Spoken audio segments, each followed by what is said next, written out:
Bem-vindos ao Extremo Esportes. Eu sou Chubi Guimarães, eu sou atleta, educadora, atleta de alguns esportes extremos também. E hoje eu recebo aqui uma pessoa que realmente virou a chavinha na pandemia. De uma hora para outra resolveu se inscrever para o Ironman e ali ele percebeu seu potencial no esporte. Percebeu que ele é um mega atleta e bateu vários recordes em muito pouco tempo. Então eu recebo aqui Pepe Fiamoncini, bem-vindo aos Extremos Esportes. Valeu, que apresentação bacana, né? Tem muita história aí nesses 5 anos aí desde a pandemia, tem bastante coisa. Pois é, bom, eu te conheci mais ou menos nessa época, mas agora, preparando a entrevista, o podcast, eu realizei que foi tão recente, né? Assim, é bastante, são 5 anos, mas ao mesmo tempo, para tudo que você fez, é muito pouco tempo. É, Mas, antes da gente começar a falar dessa sua fase, eu queria que você contasse pra gente um pouquinho, rapidamente, da sua infância. Como que foi a sua vida, assim, onde você cresceu? Porque eu acho que isso é uma coisa interessante. Aqui a gente fala muito com pessoas que fazem coisas extremas, mas muitos nasceram em grandes cidades, né? uhum. Então, conta um pouquinho da infância e aí como que o esporte entrou na sua vida. Bom, eu cresci em São Paulo, né? Na Selva de Pedra. Jogava futebol, era meu esporte favorito. Esse era o que eu queria ser quando crescer, era jogador de futebol. Eu jogava bola de manhã, antes de entrar na escola, na hora do recreio, na hora da saída. Depois à tarde fazia aula de futebol, na escolinha de futebol. Então eu cresci assim, na atividade, né? Isso até os 12, 13 anos, né? Depois acho que começa a ficar mais adolescente, os sonhos começam a amadurecer um pouco mais. E eu logo depois entrei no Kung Fu. Ah, que legal. Então, eu fiz bastante tempo de Kung Fu também. Eu acho que foi aí meu primeiro grande passo pro Pepe esportista. Antes eu era só um entusiasta, gostava de praticar atividade física, gostava de sentir aquela endorfina. E o Kung Fu me trouxe um banho de água fria, porque ele foi tão intenso pra mim que eu saía de toda a aula, eu saía acabado, falando, não, vou ter que parar, não aguento mais, de tão acabado que acabava a aula. E isso acabou sendo o início desse grande Pepe curioso para as atividades que ele faz hoje, sabe? De enfrentar desafios e bater recordes. Acho que foi o começo, foi ali. Então eu cresci aqui em São Paulo mesmo, São Paulo capital, até os 22 anos de idade. Fiquei por aqui. E aí, faculdade, queria ser empresário, trabalhar no mercado financeiro. Esse era Você queria trabalhar de terno e gravata ou de Aham. camisa? Esse era o meu sonho, né? Até então eu fiz ADM, então acabei a escola e já entrei na faculdade, e queria seguir carreira corporativa. Esse era o meu sonho, né? Até então era o que eu vislumbrava de futuro, assim. Então, Pepe empresário, com muito dinheiro, provedor e toda aquela coisa por trás de um mercado financeiro, né? Então, eu fiz ADM. Logo depois que eu me formei em administração, já entrei em contabilidade. Então, também me formei em contabilidade, só que no meio dessa faculdade me transferiram para o Rio. E aí foi que começa a mexer com o meu mundo, né? Porque até então, São Paulo só vislumbrava trabalho corporativo, né? Esse mundo corporativo. E aí, quando eu me mudo para o Rio de Janeiro, eu começo a vislumbrar outro estilo de vida completamente, que o Rio tem para oferecer tudo, né? Tem escalada, tem mergulho, tem paraquedas. Inclusive fiz meu curso de paraquedismo aqui em São Paulo, mas morando no Rio. Então vinha para cá final de semana para fazer o curso. Muito mergulho, muita trilha, muito nascer do sol, pôr do sol, e isso aqui a gente não tem, né? Quando a gente vai encontrar com amigos, vamos sair para beber aonde? Vamos comer aonde? É só isso que tem para fazer, né? É Então, impressionante, né? Como a natureza perto da gente transforma, né? São Paulo a gente tem muito pouca natureza. Tá melhorando, né? Nossos uhum. parques estão melhorando. A gente tinha menos ainda uns anos atrás, né? Tipo, mais jovem, quando você tinha seus 20 anos, nem Parque do Povo com árvore a gente tinha, O né? E Ibirapuera aí, ainda era público, era meio abandonado, assim. exatamente. A gente tem muito mais árvore, mas o rio é tão próximo, né? Uhum. Você pode estar ali no trânsito, mas as montanhas estão ali do lado, né? A É. praia, tipo, tem aquilo, né, te impactando o dia inteiro. Tem uma coisa que eu sinto muito, essa diferença de Rio e São Paulo, é olhar longe. Então, aquela sensação de quando a gente tá andando de avião, que a gente olha pro longe, olha pro horizonte, olha pra cima, não tem nada. Você olha pra baixo, as casinhas tão pequenininhas, a paisagem, o mar, que É. é tão grande. E isso o Rio te proporcionava também, porque eu conseguia ver o horizonte. Aqui, o horizonte é 100 metros até o próximo prédio, né? No Exato. máximo.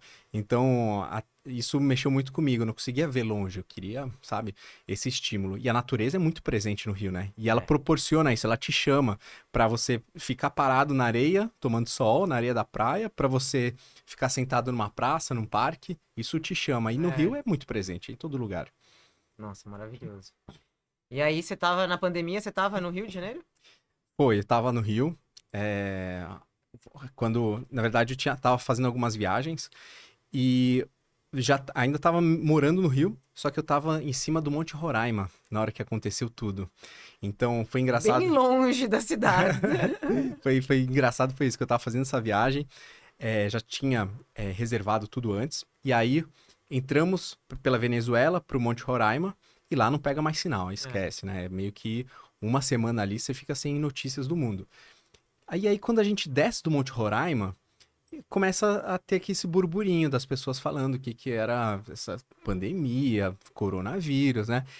E aí foi a primeira coisa que eu notei, foi quando eu tava no aeroporto pegando o avião de volta, as pessoas com máscara na verdade, a máscara era improvisada, porque era o É. chapéu de aniversário de criança, aquele chapéu Nossa, de sei de... usando como máscara. Eu falei, meu Deus do céu, o que tá O que tá acontecendo? acontecendo com o mundo? Aí soubemos que, depois que a gente voltou, que tinha um vírus mortal matando todo mundo tinha que ficar em isolamento. Eu falei, meu Deus, o que tá acontecendo? Eu vou voltar, Deixa eu ficar na montanha, por favor. eu vou ficar ali em cima, né?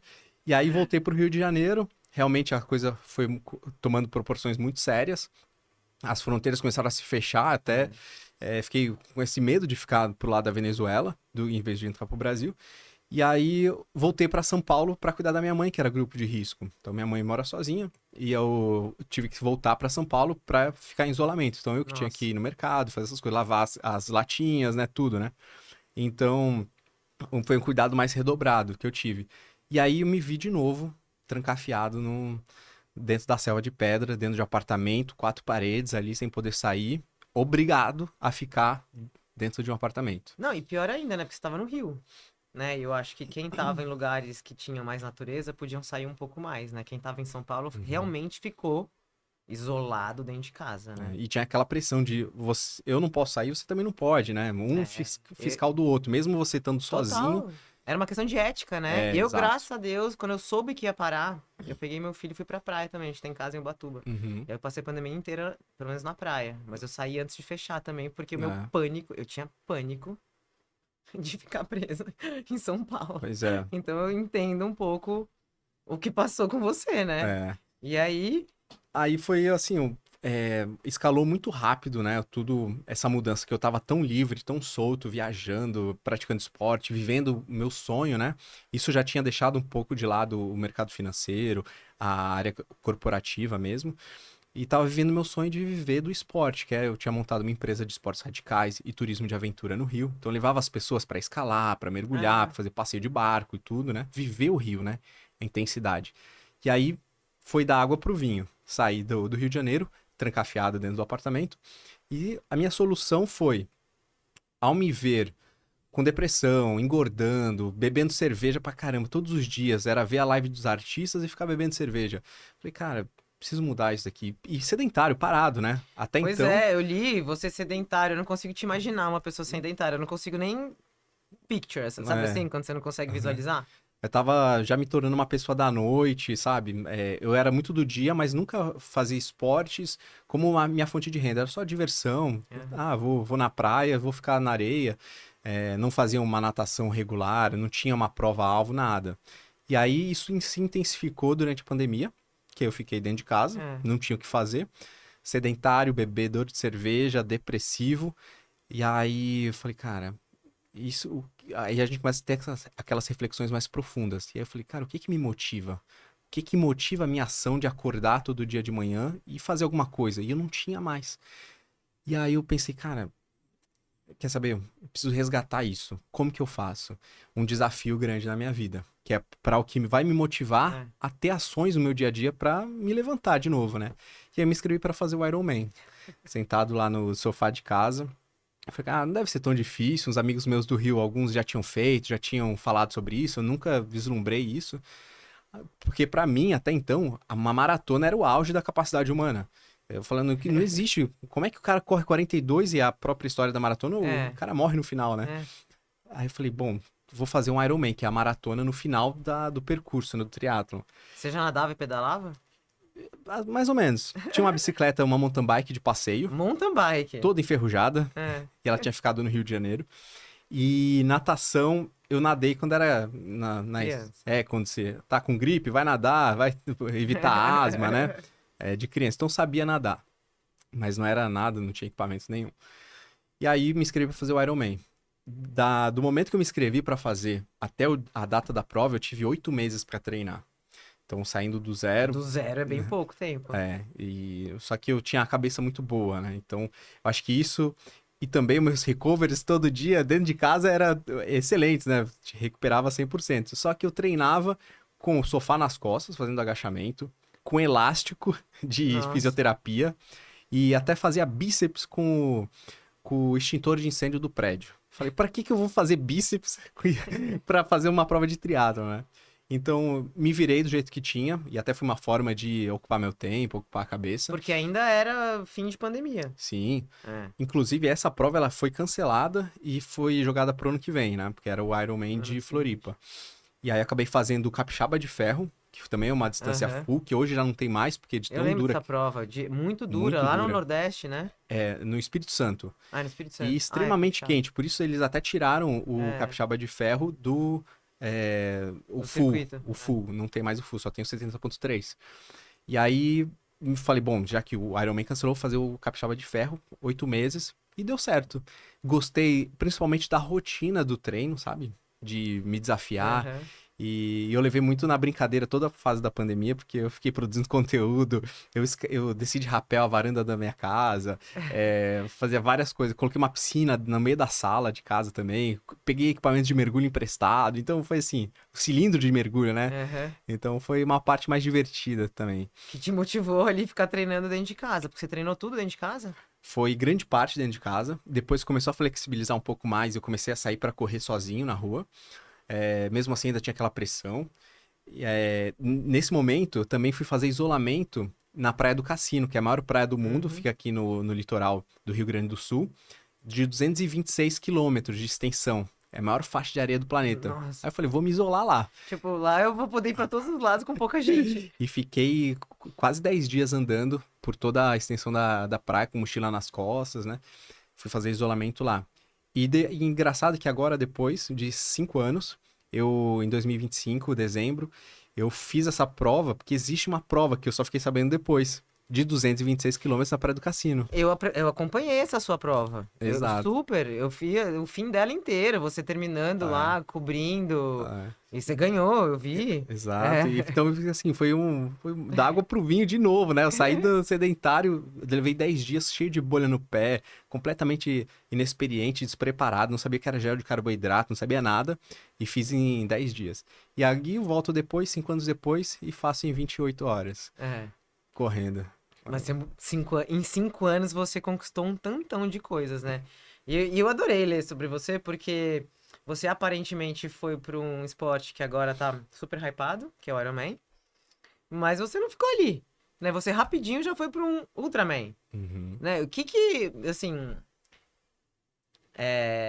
o que não interessou nessas provas mais tradicionais e o que interessou tanto em já mudar para algo diferente, Uhum. né? Porque você não ficou ali, né? Tá todo mundo fazendo Ironman, né? O mundo tá fazendo Ironman, é a coisa mais na maior moda agora, né? Exato. E você tipo, tá bom, tiquei aqui, mas qual a próxima, né? Como que foi o que te leva?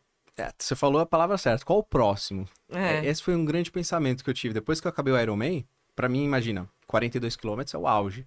Então, já não é mais o auge, porque o auge era o Ironman. Aí eu falei, beleza. Aí quando eu acabei o Ironman, veio aquela depressão existencial pós-prova, não, né? depressão Todo pós-prova mundo é tem, né? prática. Todo mundo, assim, muita gente Aí, tem. aí eu pensei, mano, o que vem agora, né? O que existe depois? Eu não sabia o que existia depois. Aquilo foi pra mim, foi o máximo. Eu só vislumbrava aquilo. Eu queria só fazer aquilo e completar. Não pensava em mais. Só que aí depois, eu tava gostando tanto do treino e veio esse momento de não tem mais treino, não tem mais propósito. Eu falei, e agora? O que vem? Precisa de alguma coisa. Aí o meu treinador falou que existia o Ultraman, que é uma distância mais que o dobro do Ironman. Aí eu falei, beleza, onde que tem isso? Ele falou, a maior parte é nos Estados Unidos ali. Na hora, me inscrevi para fazer o Flórida, o Ultraman da Flórida, que foram 4 meses depois. E aí o número de atletas já diminui muito, são 40 atletas por edição. Aí me inscrevi e fui, e meu treinador foi de staff comigo, que é uma prova que dura 3 dias, né? E aí consegui fazer o Ironman com 1 ano e 2 meses de treinamento, né? Então foi uma evolução bem rápida. Um Ultraman. É. E, gente, Ultraman é muita coisa. É bastante. É bem E você desafiador. completou? Completei, fui o 5º colocado masculino.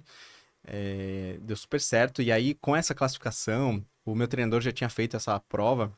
Foi lá com os organizadores e eles falaram, Pepe, a gente adoraria ter você aqui no Mundial do Ultraman, no Havaí. E aí eu consegui fazer a 2024, fiz o Ultraman lá no Havaí. Também Você o Mundial. Foi, então, pro Fui Mundial. também. Consegui E foi conquistar. bem? Fui bem, fui super bem. Fiquei, acho que É porque é geral, né? Na minha categoria, fui o campeão mundial na categoria. E foi o 6º no geral. É super bem. Super bem, foi muito legal. Porque, assim, tem pouca gente, mas poucas pessoas têm coragem de fazer esse tipo de coisa, né? É o que eu sempre falo, né? Eu também sou de um perfil que acaba fazendo provas que tem menos atletas. Mas é isso, né? São provas onde menos pessoas se propõem a fazer aquele tipo de desafio, né? E tem o perfil tanto das pessoas... são 2 perfis, assim. O perfil dos Ultramans que estão lá pra se desafiar e completar.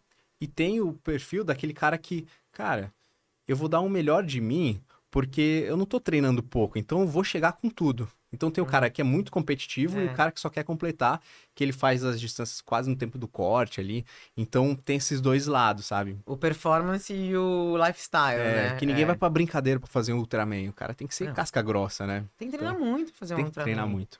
Eu acho uma prova, assim, essa é uma, por exemplo, que pra mim nunca nem entrou, porque o final pra mim é o mais difícil. Correr 84, é 84, né? Uhum. No asfalto? Na montanha eu até iria, mas no asfalto. Exato. Eu acho muito difícil. E aí, nessa evolução toda, sempre foi essa parte mais curiosa minha de fazer. E agora? O que vem depois? O que vem? Depois do Ultraman, aí eu falei, cara, existe alguma coisa a mais do que Ultraman? Bom, do daí triatlon? você foi lá, né? Assim, assim, eu descobri no começo desse ano, né? Que você já tinha feito Norseman. Exato. Foi o seguinte que você foi? Eu tenho até aqui sua linha do tempo. Vou pegar minha cola aqui. Eu fiz o Fodax. Logo depois também, fui pro triatlon extremo. Aí fiz o Fodax, fiquei em segundo. Então você fez o Fodax, mas antes de você ir pro Norseman. Você precisava pegar a vaga pro Norseman, né? Exatamente. Aí fiquei em segundo, o Menuti ficou em primeiro, como sempre. Exatamente, porque ele sempre ganha. Aí eu fiquei em segundo. Foi uma prova extremamente difícil também. Que ano que foi? 2022. Acho, ou 2021, 2022, eu acho. Foi uma prova extremamente difícil. Eu tava muito cru ainda para fazer, eu admito. Tive um começo de hiponatremia, que é quando você tem pouco sais no corpo, tava extremamente quente. Nada descia mais, que aquele barrigão de água estufado. Porque o corpo ele começa a reter todo o líquido, né? Porque você não se hidratou direito, ele é inteligente, ele vai... Mas bom, consegui esse segundo lugar. É isso que eu ia falar. Porque, né, super tão certo. errado assim não deu. E o mais engraçado é que quando a gente pensa no triatlon, a gente pensa numa pessoa mais slim, né? Mais leve para performar melhor na corrida, um pouco na bike, né? E eu tinha acabado de sair do Leme Pontal. Tinha feito 36 km de natação e a minha dieta era de engorda. E aí, um mês depois, eu tive o Fodax, que eu tive que perder bastante. Então, eu engordei 8 quilos em 4 meses para fazer Pra poder nadar passando menos frio. Exato. Boiando mais, é a minha teoria, né? Dizem que não, mas... Até a capa de gordura, Exato. para suportar o frio, foram 13 horas dentro da água. Nossa. Então, eu tive que engordar mesmo. Meu nutricionista falou, Pepe, eu nunca passei uma dieta de pizza, sorvete, Subway, chocolate. Todos os dias você tinha que comer uma porcaria para engordar mesmo. Sei. E aí, engordei 8 quilos. E aí, no mês seguinte que eu fiz o Leme Pontal, tive um mês até a prova, eu perdi 6. Consegui perder 6 quilos em um mês. Para fazer a prova um pouco mais leve. E aí eu consegui classificar para o Mundial do Fodax. Através do Fodax, fui para Noruega fazer o Mundial lá. Pois é, até contando um pouco, né? sou host aqui, tô sempre entrevistando todo mundo, mas acho que quem tá seguindo direto já sabe que eu tô indo também pra um Ironman extremo, né? E, enfim, é, é diferente, né? Vamos contar pra quem tá assistindo o que que é um Ironman extremo. E eu realmente vou praticamente perguntar porque eu quero saber, não todo mundo, mas eu também quero saber. Já ouvi falar tanto do Norseman. Eu tô indo pro Swedman, que é um pouco antes, no país vizinho, Uhum. né? Também muito frio. Mas falam tanto do Norseman como é mais difícil, assim. E, assim, conta da prova, por que que ela é tão famosa e por que que o pessoal tem tanto medo e tanto desejo por essa prova, Uhum. que é um Ironman extremo, gente. Um Ironman extremo é um Ironman full, em condições extremas. E pode ser de vários jeitos, né? O Uhum. do Brasil é o Fodaxman, que acontece na Serra do Rio do Rastro, né? Chega até Urubici, então geralmente sobe bastante, gente, é isso. É É. frio e sobe bastante. O Norseman, ele é dizem que é a mãe do triatlon extremo, né? É, Até por ser na Noruega, tem os noruegueses têm um sistema norueguês de treinamento lá, que são os melhores do mundo. E a Noruega é muito isolada. Então, dali pra cima é o sol da meia-noite, a aurora boreal, é bem diferente ali o ambiente. Só que, pra ser sincero, o Norseman não foi a prova mais difícil. O Fodax eu achei bem mais difícil. eu já ouvi outras pessoas me falarem isso, e por isso que É. eu quero saber exatamente, assim, como que é? Até descreve pra gente, porque, por Uhum. exemplo, aqui eu vou fazer, eu sei que eu nado num lago, e eu tenho que sair do lado de uma cachoeira, e que daí eu vou pedalar 205, que é mais do que um full, com X de altimetria, e corro na trilha, 100% na trilha, porque cada Ironman extremo ele tem as suas especificidades do lugar, né? Uhum. Como que é o Norseman? Bom, você começa durante a noite ainda, você começa dentro de um fiord, que é um lago entre as montanhas. Então, tem vários fiordes lá na Noruega, ele é muito conhecido por causa disso. E o fiord ele é muito frio, justamente por estar no degelo das montanhas ali, muito pro norte, né, do planeta. E você começa e pula de um ferry boat Nossa, isso direto deve na ser água. sinistro. É bem legal. Escuro? No escuro. Que É. temperatura é a água? Olha, ela ronda aí por volta dos 6, 8 graus. Ela é bem Ah, tá fria. vendo? Ó, já é mais difícil que as outras. A minha É, vai ser 14 graus a água. é. Mas também varia muito. Então, as pessoas colocavam tanto medo sobre É, isso, né? Que eu fui muito cauteloso. Então, as pessoas algumas nadavam de luva, outras com touca de neoprene que tampava aqui embaixo. Inclusive, eu levei de bota, aquela bota de neoprene também, tudo para se isolar ao máximo da água. Só que quando eu fui lá e que eu coloquei a mão na água, no dia anterior da largada, eu falei, cara, não tá tão frio assim, viu? você nadou como? Eu nadei só com a roupa de neoprene e sem gorro, sem nada. Como se fosse uma natação de Ironman normal, só roupa de Você não borracha. colocou nem touca de neoprene, sem ser de Não, orelha. não, Nem luva. nem luva. Porque assim, quando eu sinto frio, eu gosto de me aquecer produzindo meu calor. Então eu Aham. vou mais rápido um pouco. E aí eu consigo achar o meu equilíbrio ali. Já fiz algumas outras provas, por exemplo, na neve, que foi exatamente isso. Em vez de colocar casaco, eu acelero um pouquinho o meu passo, o meu pace, e consigo me É. esquentar. E aí a prova, ela sai, o barco vai até o meio do fiord, você pula do fiord e vai nadando até a costa. Na costa, você pega a bicicleta para começar o pedal. Só que o ambiente ainda está muito frio, justamente por ser de madrugada e o sol está nascendo ali no meio do fiord. E como são montanhas dos lados, o sol não bate Não chega. diretamente ali. Não chega. Só, E só o, meio-dia, o né? período do sol é exatamente esse, é É. das 11 às 2 ali da tarde que você pega sol.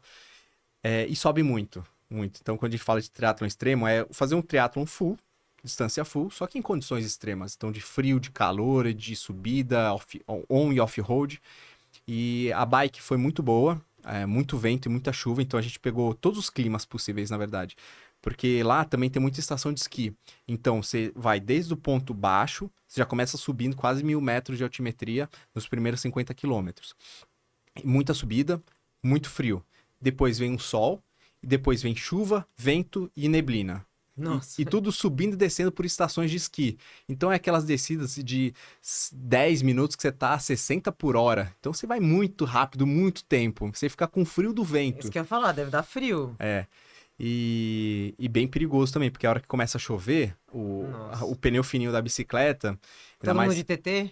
todo mundo de TT, tinha uns que tinham speed com o adaptador da Com o TT, quê? né?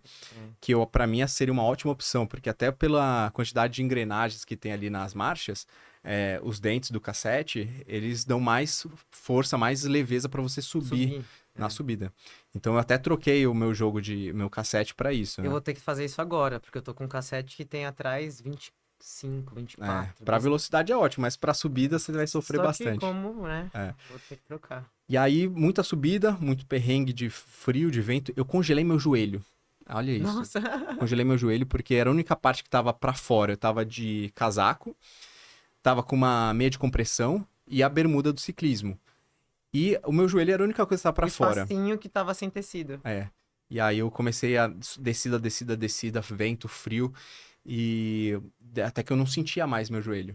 Eu dava alguns tônus musculares no meu pé, passava por ali. Aí eu comecei a brincar, assim, encostando no joelho, meu joelho adormecido.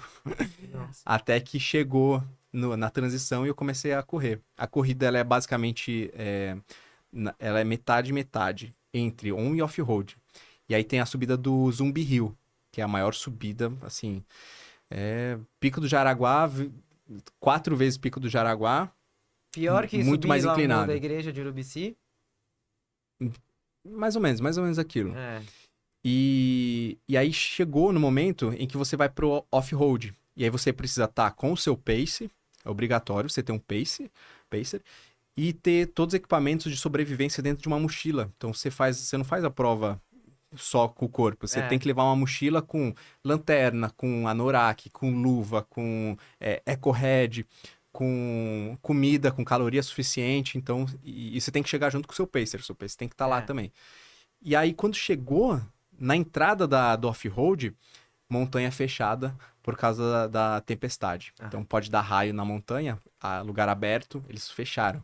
Então, eles fizeram um percurso alternativo que você tinha que voltar. Você subia tudo e depois você voltava. Nossa. Voltava descendo uns 5, 6 quilômetros ali. Então, é assim, tem que estar exposto e preparado para tudo. Aí você pensa, não, como é que eu vou me preparar o mental, né? O físico. O físico é pré-requisito. Você tem que preparar o mental para tudo que pode acontecer. Você pode cair, você pode se ralar inteiro. Pode, inclusive, a minha equipe, ela não chegou na transição. Eu cheguei primeiro que eles na transição. Para eles colocarem meu tênis lá, né? Porque o carro vai te acompanhando nesse percurso, né? Eles que vão te suprindo, não tem... Não tem hidratação, né? Ponto de hidratação. É do A a B, Os né? atletas são autossuficientes com seu apoio, né? Exato. Então, aconteceu do meu time ficar parado no trânsito dos atletas, não chegar a tempo, não achar estacionamento para deixar o carro Nossa. e me abastecei. Eu fiquei esperando lá na chuva, Nossa. com a bicicleta, com a roupa de ciclismo, os atletas chegando, passando. Então, você tem que estar Preparado pra tudo, né? cabeça boa. Nem me fala. A minha prova vai ser muito parecida, né? Eu vou ter os apoios que vão seguindo e eu também preciso de um apoio correndo, um pacer nos últimos 25K. Que é quando sobe lá a última estação de esqui também na Suécia, que atravessa o último cume, são 25K, que daí eu tenho que ter alguém correndo comigo também. Olha. Eu já arrumei um sueco lá, um molecão Olha. sueco que vai me ajudar nessa parte, né? Que legal, que massa. Ô, Pepe, mas então, a gente tava aqui falando de frio, né? Você tem uma queda pelo frio, né? Você gosta de fazer umas coisas no frio. Mas, assim, eu queria entender como que você escolhe seus desafios. Tipo assim, como que você vai lá e fala, agora vai ser esse? Por exemplo, você foi lá e fez a do Salário do Uyuni, aquela travessia. Conta pra gente, assim, da onde você tira? Assim, como que você tira essas ideias da cartola? Tirando o fato de que, bom, será que eu vou estar preparado suficientemente? Então volta pra esse ponto. Você pensa isso? Tipo, será que eu vou estar preparado? Ou sua mente, ela já tá lá na frente e fala, eu sei que eu vou conseguir? Os dois. Eu penso, primeiro, será que tá indo ao longo dos meus objetivos? Então, se eu tenho uma prova muito extrema, muito difícil, como, por exemplo, uma travessia em mar aberto, que eu vou ter que engordar, vou ter que me preparar, ter outro estímulo, eu penso se o que eu tô fazendo hoje, meu treinamento, tá me levando em direção àquilo. Então, se eu penso em fazer um Ultraman, eu penso em fazer um 70.3, um Ironman e um Ultraman. Então, já tá dando o mesmo treinamento do Ultraman seria para os outros. Então, quando eu penso nisso, eu penso, será que o que eu vou fazer tá muito extremo? E em quanto tempo eu posso evoluir? para não ser uma coisa muito radical. Eu sempre tô pulando etapas e sempre falo para as pessoas não pularem. Porque o processo que é muito legal, né?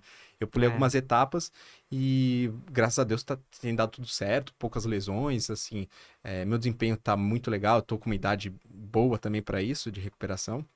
Então, eu penso nessas duas coisas. Vou estar bem preparado, se meu treinamento está indo em direção àquilo, e se vai dar tempo suficiente num prazo ok de tempo. De me preparar pra Sim. chegar bem naquele E o desafio. principal que eu penso quando eu escolho esses meus desafios, é se eu quero realmente fazer, se aquilo me impacta muito. Porque hoje eu coloco meus desafios no patamar de sonhos. Então, todas as provas que eu faço, eu penso, cara, esse é meu sonho, eu quero fazer isso. E essa é a minha grande motivação de acordar todos os dias e fazer acontecer. Porque as pessoas normalmente querem, eu quero emagrecer. Tá, beleza, mas quanto? Em quanto tempo, sabe? Isso, o que que isso vai impactar na sua vida? Porque vai chegar um momento ou outro que você vai cair no desejo de um doce, alguma É. coisa que você vai se sabotar. E se a pessoa quer emagrecer, porque é o sonho dela emagrecer, não vai ser o pão de queijo, não vai ser o sonho da padaria que ela vai pisar na bola por causa dos grandes sonhos dela. Então eu É. sempre coloco meus projetos em patamar de sonhos. E por isso que eu escolho as boas provas, né? São desafios, recordes, tudo tá nesse patamar de sonho, né? E o frio me chama muita atenção, porque ele mexe muito com o meu psicológico. Mexe muito com a minha capacidade. E essa é uma coisa que eu sou muito curioso de saber. Qual que é a minha real capacidade física e mental? Não é à toa que eu fiz física, a gente já sabe que é pré-requisito. Você tem que ter E um o físico. físico, ele é mais fácil da gente, né, cuidar e preparar. Isso, metrificar, saber É, watts de potência, saber exato. peso, quilos, tudo, né? É. É muito fácil, é A gente tem muito. tantos wearables, né? Todos os é, gadgets, né? E coisas pra uhum. gente. Agora, como que você prepara a cabeça? Como que você sabe, eu sou durão o suficiente para encarar isso? Quanto de perrengue eu sou capaz de enfrentar? E aí, uma dos desafios que eu fiz foi as 24 horas na esteira, que eu bati o recorde mundial. Aham. Justamente isso, pensando, cara, o que que é a coisa mais difícil para mim? Trabalhar o mental. E aí, alguma coisa que eu via na esteira da academia, eu não conseguia ficar uma hora, eu falei, tá aí, achei meu grande desafio. Vou fazer 24 horas. Fiz as primeiras 12, depois 24. Então, agora até você me puxou uma coisa que nem tinha pensado em falar. Até porque quando eu fui olhar os seus feitos, né? Eu fico pensando assim, o que que é esporte extremo? Né, o esporte extremo é algo que o atleta faz, ou, né, o indivíduo vai lá e escolhe fazer, em condições não controláveis, né? A esteira, que você bateu o recorde, é um ambiente controlável, né? Você tava ali dentro de um ambiente onde se você passasse mal, chama ambulância, vai pro hospital, né? Tipo, desiste, Uhum. liga o ar-condicionado, tá muito calor, né? Sei lá, alguma coisa assim. Já uma travessia no salário do Uni é infinitamente mais extremo, aparentemente mais difícil pra todo mundo, mas eu tô aqui pensando que o que você acabou de me falar é que correr 24 horas na esteira é mais difícil mentalmente do que fazer a travessia do salário do Uni, Aham. não é?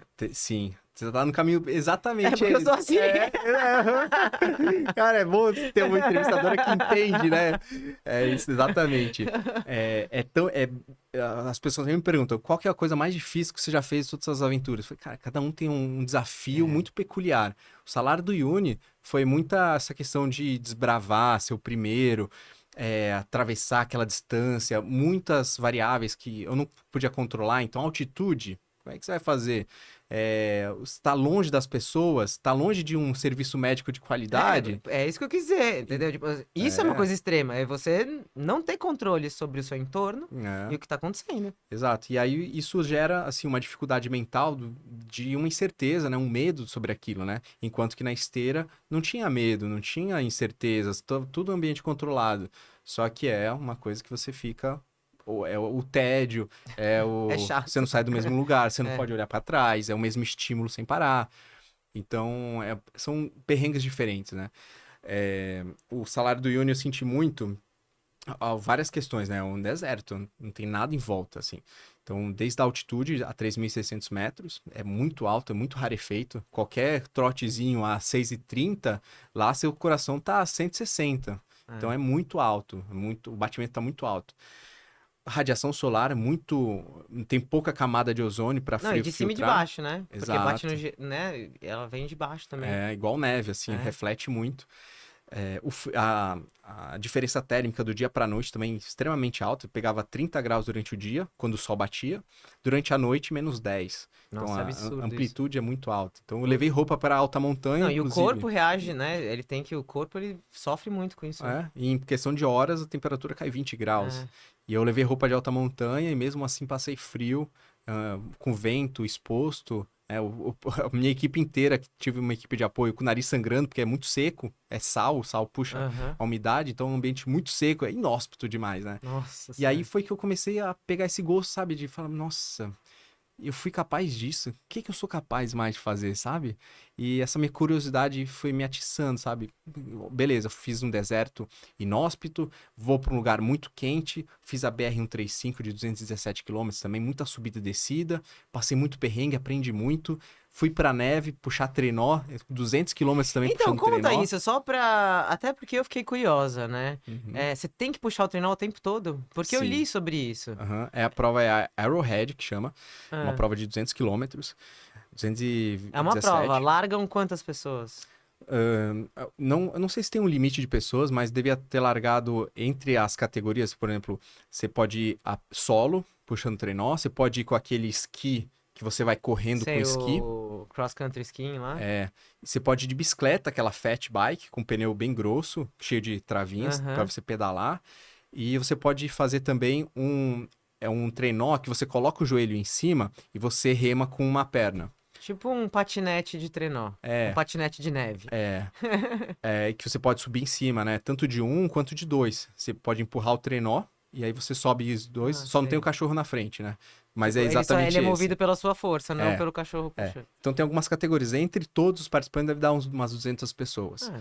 Ah, Aí eu fiz ela correndo os 200 quilômetros e no trenó você leva tudo pra sua o seu sobrevivência. trenó é sua mochila. É, exatamente. Em vez de você levar, você vai puxando e ele vai deslizando, é bem mais fácil, né, É. inclusive. Só que você tem que levar botijão de gás, levar panela, tem que você terminar a corrida com uma certa quantidade de calorias. Então todo mundo com uns potões de pasta de amendoim. Nutella. É, tem que levar saco de dormir, porque já aconteceu de ter nevasca, você tem que se enfiar dentro do saco de dormir Parar. e ficar 12 horas para a nevasca passar. É. Tem que levar o botijão de gás para derreter a neve, porque também não tem pontos de apoio, então a neve tem água em todo lugar. Você pega a neve, derrete e faz a água para beber. Então você tem que ser autossuficiente para até 3 dias, que é o limite da prova. Então você tem que se virar. Então esses perrengues você vai se conhecendo cada vez mais, sabe? Sendo curioso de saber, cara, eu passei por isso. Agora o que que eu vou. Posso ficar tranquilamente sem almoçar, sem jantar e vou correr no outro dia muito bem.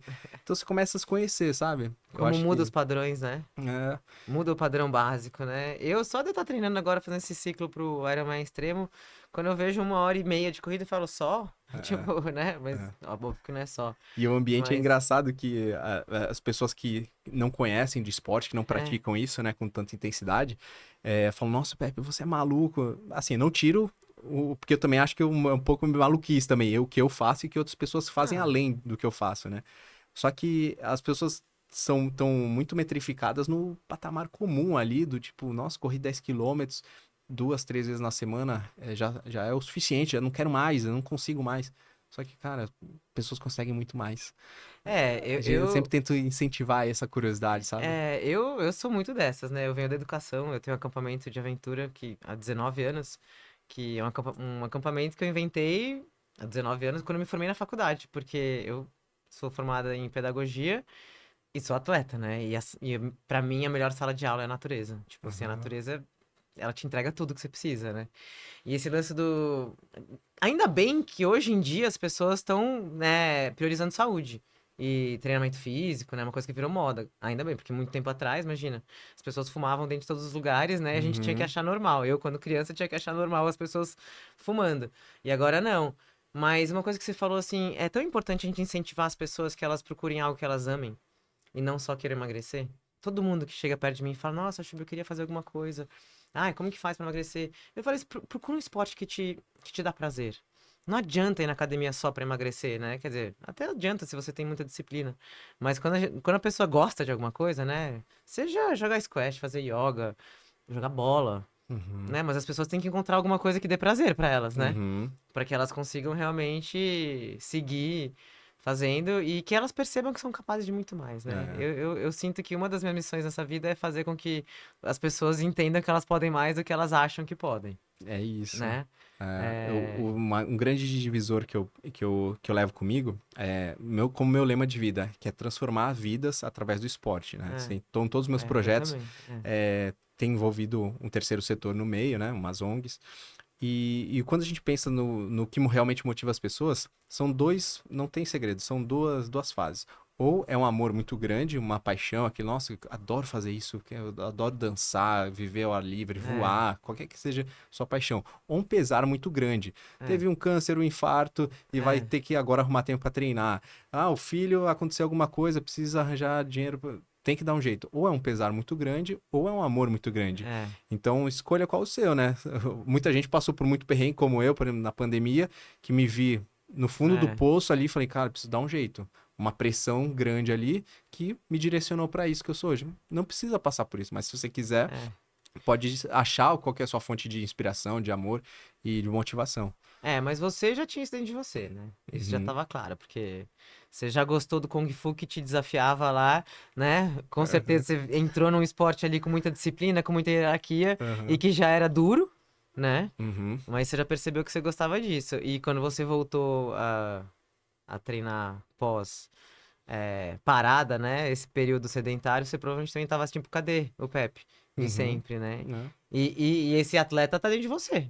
Porque Uhum. muito rápido você se transformou num atleta muito forte, Uhum. né? Muito, com muita competência e com uma cabeça muito boa. É. Agora uma pergunta.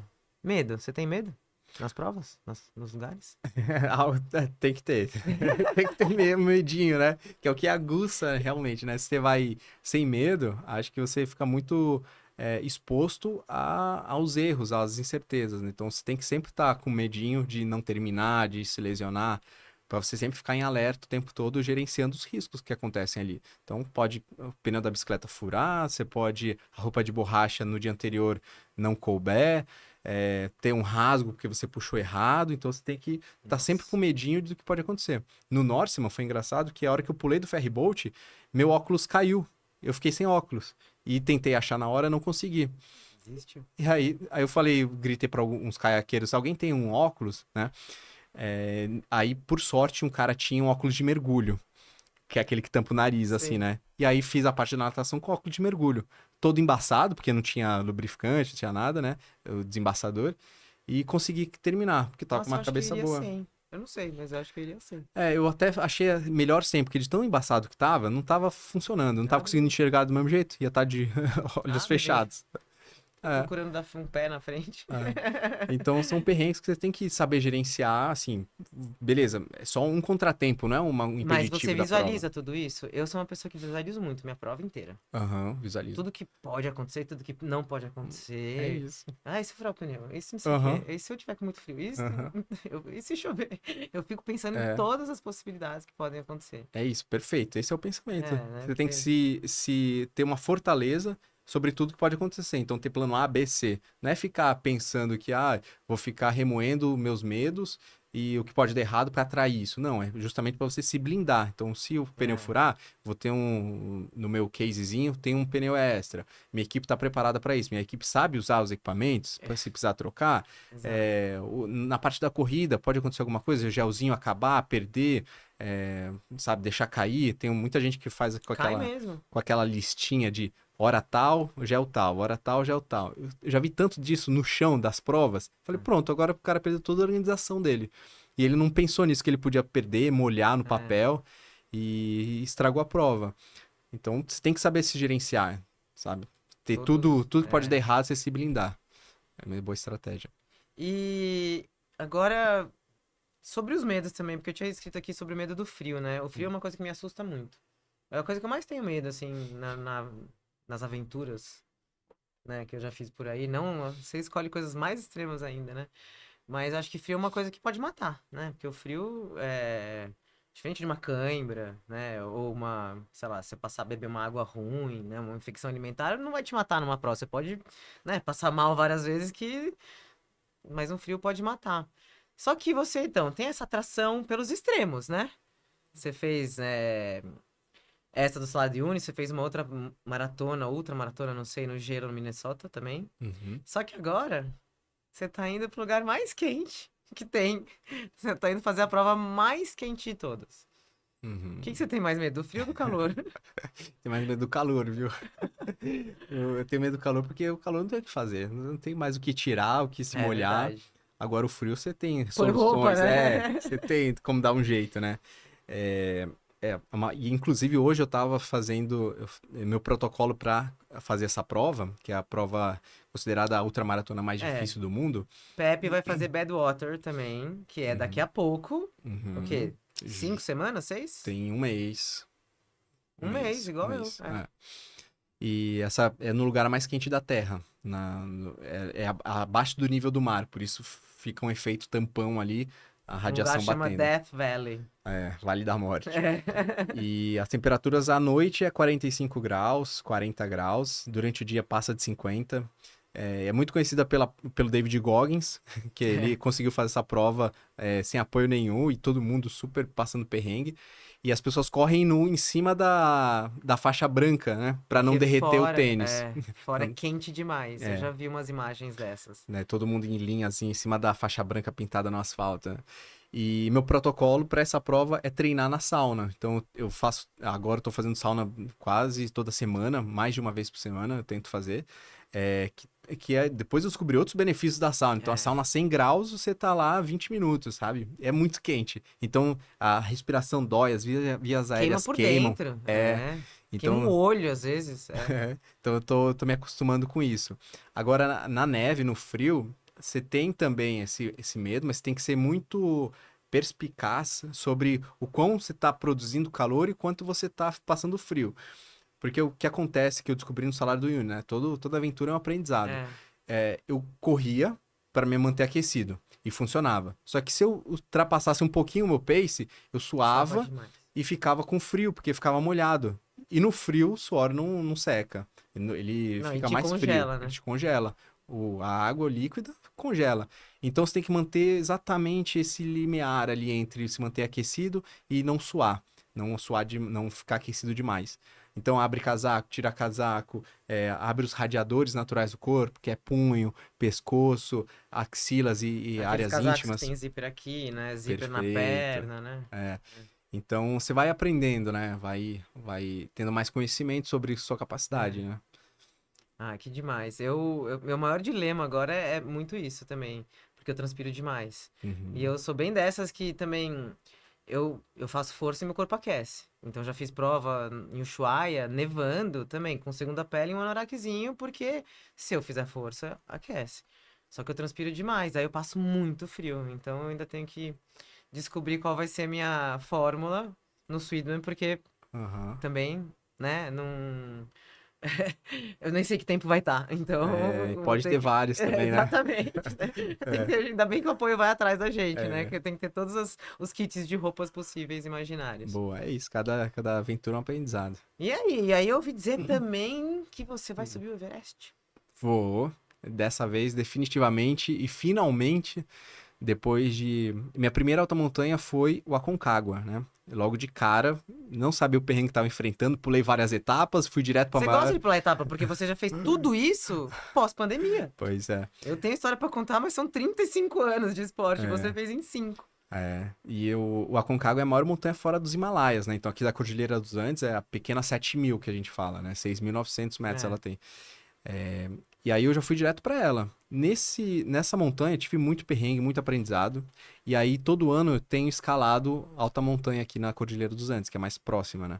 E os Andes tem várias acima de 6K, né? Sim, e muito boas, assim, É. campos escolas, né? Montanhas acessíveis, de 2, 7 dias até, muito legal. E aí, ano que vem, Everest 2027, eu vou, é meu grande objetivo, então até cancelei uma prova esse ano, que seria o Tour de Jean, de Ah, sei qual 330, que é. para ir para escalar mais montanha e chegar mais bem aclimatado, mais bem preparado. para em maio, abril e maio do 2027, fazer o Everest. E eu quero fazer o Everest sem oxigênio, Eu vi. que é o plus, né? A cereja do bolo. Eu Uhum. acho que minha capacidade, eu acho que estou muito bem preparado fisicamente, mentalmente. Então, até pensando aqui, cara, esse seria um desafio, sabe? Realmente que me chama a atenção. Porque subir Everest, muita gente já Muita subiu. gente sobe. É uma coisa muito mais. É igual fazer um Ironman, é muito mais treinamento e equipamento Dinheiro, né? do. Virou uma coisa muito comercial, então É. primeiro que você tem que ter muito dinheiro pra querer ir, E o né? Everest é igual. Se você É, precisar. Se você quer fazer o é, Everest, você para aí R$ 500.000, é, que é o que normalmente as pessoas pagam pra é. fazer.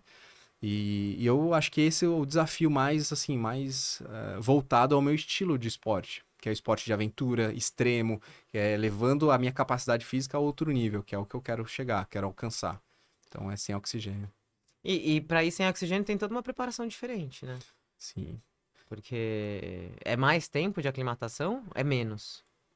É mais tempo, na verdade você precisa, quanto mais tempo em altitude você ficar melhor, só que tem assim, a altitude ela é meio ingrata, porque ao mesmo tempo que você fica na altitude, Você ganha, só que você tá perdendo vida também, né? exatamente, você está se depletando, seu músculo está sendo É, consumido, inclusive tem um, um conhecimento geral dos montanhistas que quando você passa da zona da morte, ali 7.000, 8.000 metros, o seu corpo ele começa a definhar literalmente. eu já E ouvi isso várias vezes. inclusive do cérebro, que a proteína do cérebro começa a se desfazer porque ele é mais facilidade. Então você começa realmente a ficar mais leso, mais burro.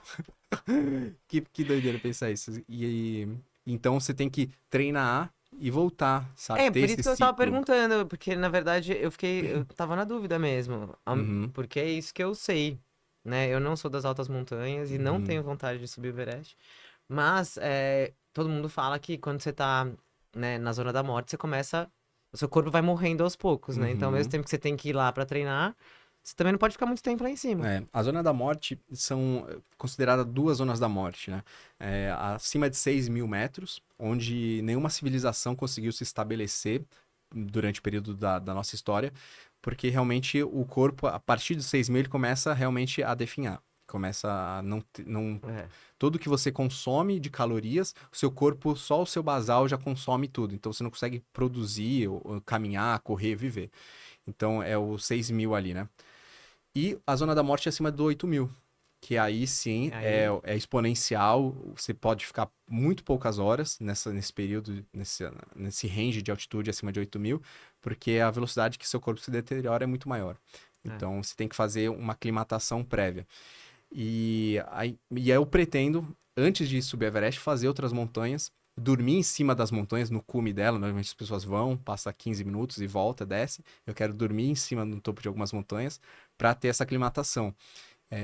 Para se aclimatar, ter o corpo adaptado. E é, tem um período de tempo, que é hoje, que nós estamos no nível do mar, São Paulo, até uns 6.000, o corpo leva um tempo para se adaptar. é, Se você for muito rápido, você pode ter alguns problemas de edema pulmonar, edema cerebral. sim. E quanto mais tempo você ficar aclimatando, melhor. Você não pula essas etapas, você vai com calma É. e vai dar certo.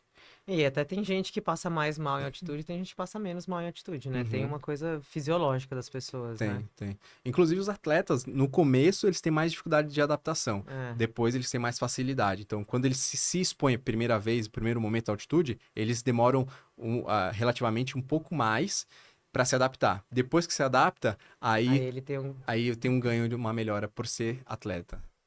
Ah, legal. Ó, estaremos na torcida e acompanhando, né? Eu fico muito entusiasmado que hoje a gente está fazendo essa entrevista e eu ainda não fui. Mas quando eu voltar do Everest e ter sido o primeiro brasileiro a conseguir fazer isso, vai ser outra. Tão legal quanto, né? Antes e depois, assim, É. vai ser muito bacana. Não, assim, você tem um problema na sua vida agora, né? Você vai ter que continuar inventando coisas pra você fazer, né? Porque É, senão você vai sempre ter uma depressão pós-expedição, é, pós-conquista, pós. Porque não é nem pós-prova, né? Porque tem a famosa depressão pós-prova, mas o aham. seu não é prova, É recorde, desafios, é. recordes, enfim, E o engraçado é que eu sempre curo uma com a outra, né? Com outro desafio. Só que depois eu fico pensando, caramba, mas o que eu vou pensar depois? Ah, maior travessia em águas abertas do Brasil, mais desafiadora, lá em Pontal. Cruzei o maior deserto de sal do planeta. bati o recorde de 24 horas na esteira. Só que eu só tô descobrindo que vem depois Quando acaba um. Ainda bem. Porque hoje, pra mim, é isso. É fazer a Badwater e Everest ano que vem. No que vai vir nesse meio termo, pode ser uma coisa um pouco menor, uma coisa um pouco mais rápida, tipo 24 horas. Pode ser que se encaixe ali no meio, mas eu ainda não vislumbrei isso. Ainda no meu radar só tem essas duas E grandes como que você provas. procura essas coisas? Assim, como que você falou, beleza, vou fazer a prova do salário do Uni. Assim, você fica na internet lá, quais são as provas mais difíceis? O que que ninguém nunca fez até hoje? Como que é? Qual recorde não foi quebrado ainda? Isso é muito engraçado, porque uma das minhas fontes é o Guinness Book. Então eu fiquei pensando, aliás, essa daqui é uma boa, que eu tô pensando em fazer. É a primeira maratona fazendo a fundo. Fazer 42 quilômetros em a fundo. Tipo, agachamento a fundo? É. E essa eu descobri pelo Guinness Book. Aí eu falei, cara, é possível. Essa vai ser mental. Essa é legal, é. Essa vai ser 100% mental. E vai demorar muito, porque se andando já demora, andando, fazendo agachamento, demora muito mais. Então essa é uma que eu olho Mas no não é Guinness mais legal, Book. sei lá, alguém já correu do Iapoca ao Chuí no Brasil? Self-sufficient? Pode ser também. Entendeu? E essa é outra fonte de... Entendeu? Pode ser autossuficiente, É. tem apoio. Você tem que ir só com o dinheirinho no bolso, suas coisas, bateria recarregável, comprando coisa no caminho. É isso. Aí uma ideia. Conversando com outros atletas, é a minha outra fonte de inspiração. Eu olho o Guinness Book e olho falando com os atletas, o que me brilha o olho é o que eu sou mais propenso a fazer. Ah, que legal. Vai, momento extremo. Qual foi o momento mais extremo que você já viveu? Momento mais extremo? Quando eu tava fazendo o salário do Uni, quando foi mais ou menos 3 a 4 horas da manhã, que a temperatura caiu muito, comecei a ter hipotermia, já não conseguia correr, só conseguia andar. E a temperatura era a mais baixa, né, possível, né, até que o sol começasse a nascer. E aí eu já não conseguia responder, tava com realmente um quadro de hipotermia, a minha fala tava muito embaçada, não conseguia fazer frases longas, e eu comecei a chorar. Aí a equipe me viu, ficou meio assustada, falou, Pepe, tá tudo bem? Eu não conseguia responder, gaguejando. Aí até que eu entrei dentro do carro, me aqueci, carro parado, né? Tomei um chá quente, coloquei todas as roupas dos staffs e 20 minutinhos até recuperar a temperatura. E aí voltar à consciência e conseguir continuar. Então foi um momento bem delicado, assim. Mas entre outros perrengues, nas 24 horas, tive hiponatremia. Foi eu me diluí, o equilíbrio de sais minerais, eletrólitos. Eu me diluí. Então eu tomei muita água e não repus os sais minerais em tanta quantidade. Então, eu literalmente me diluí meu corpo. Eu tava inchado. E indo muito no banheiro para tentar fazer isso. E aí a visão começou a ficar turva, eu não conseguia fazer frases longas, eu via tudo balançando, meio mareado. Bem sério isso, hein? Bem sério. E até que eu comecei a falar, calma, Pepe, faz um raio-x do seu corpo, o que você está sentindo, você está pensando, o que pode acontecer, o que vai melhorar. E aí eu lembrei que tinha pastilhas de sal, comecei a tomar, e aí aos poucos foi melhorando meu equilíbrio de eletrólitos. A vida volta ao corpo. Tipo isso, né? Entre outros vários perrengues. Já fiquei sozinho na montanha, já caí em greta. Nossa senhora. Por isso que era, assim, é muito legal conversar com as pessoas que fazem essas coisas, né? No final das contas, a gente tá aqui no 10º episódio do Extremo Esportes. E bem ou mal, todo mundo que vai pra esse mundo tem uma cabeça, né? Um modelo mental meio parecido. E viveu grandes experiências extremas. Uma última pergunta. O que você acha que esses momentos extremos te ensinou que o conforto jamais te ensinaria? Uau!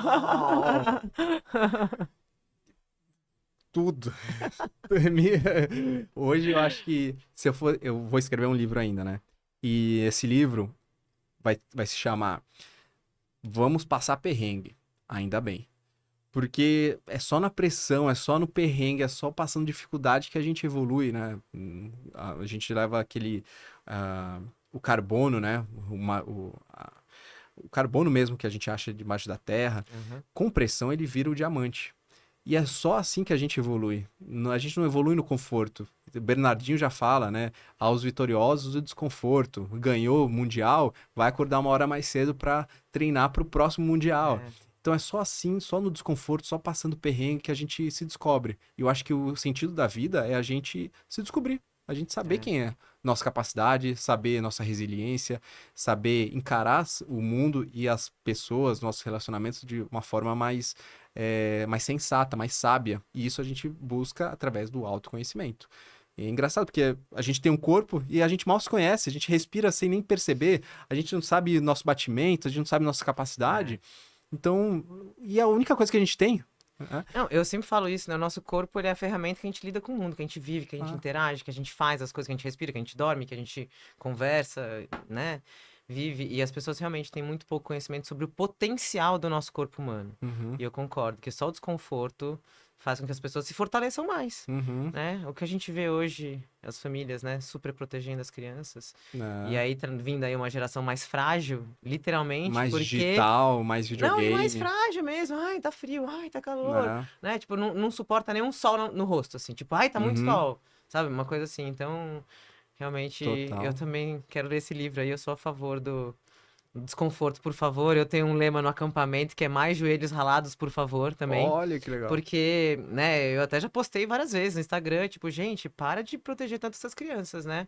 Deixa cair, ralar o joelho, bater a cabeça, gente, não tem Uhum, problema. É só assim que ganha habilidade, né? Aprende a não cair, ou como cai melhor, né? Tipo, e melhora Exatamente. como seres humanos.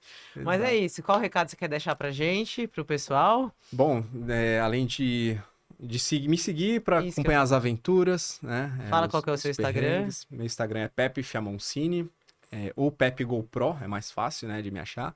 Eu compartilho minhas aventuras, minhas viagens, meus perrengues e minha motivação diária, que eu acho que é acordar, treinar. Quem quiser mudar de vida, ter uma inspiração, acho que é o lugar certo lá.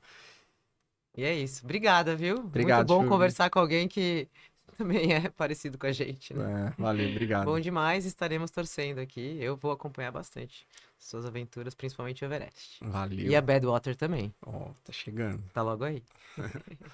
É isso.